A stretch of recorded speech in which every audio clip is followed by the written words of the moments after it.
is the most important story in the country. The next major war for the United States is with ISIS.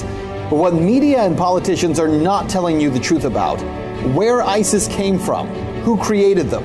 And right now, the U.S. military is conducting airstrikes in Syria in a supposed attempt to take out ISIS targets.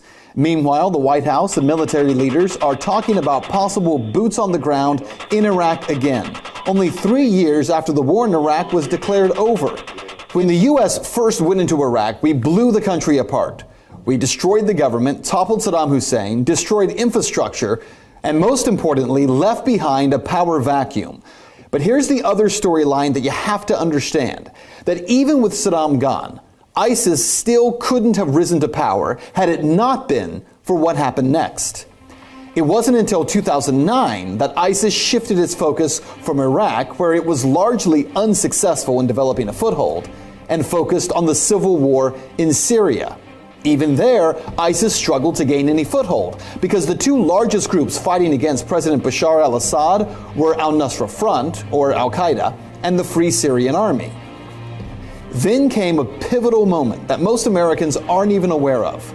In June of 2013, a northern general for the Free Syrian Army spoke out on Al Jazeera, Qatar, and stated that if international forces did not send weapons, the rebels attempting to overthrow Syrian President Bashar al-Assad would lose their war in just 1 month.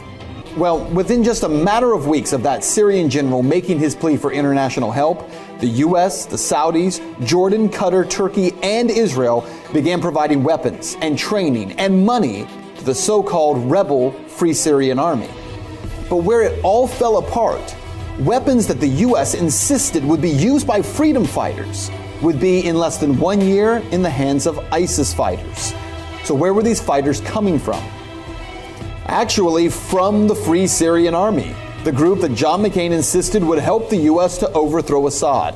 That same group actually giving weapons, selling weapons, and sending fighters to join with this new group called the Islamic State.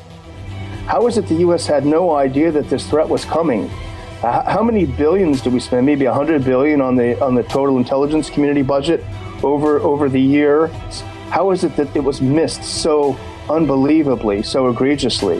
What you need to know about this is that ISIS is not the creation of American inaction, which is what the media is going to tell you.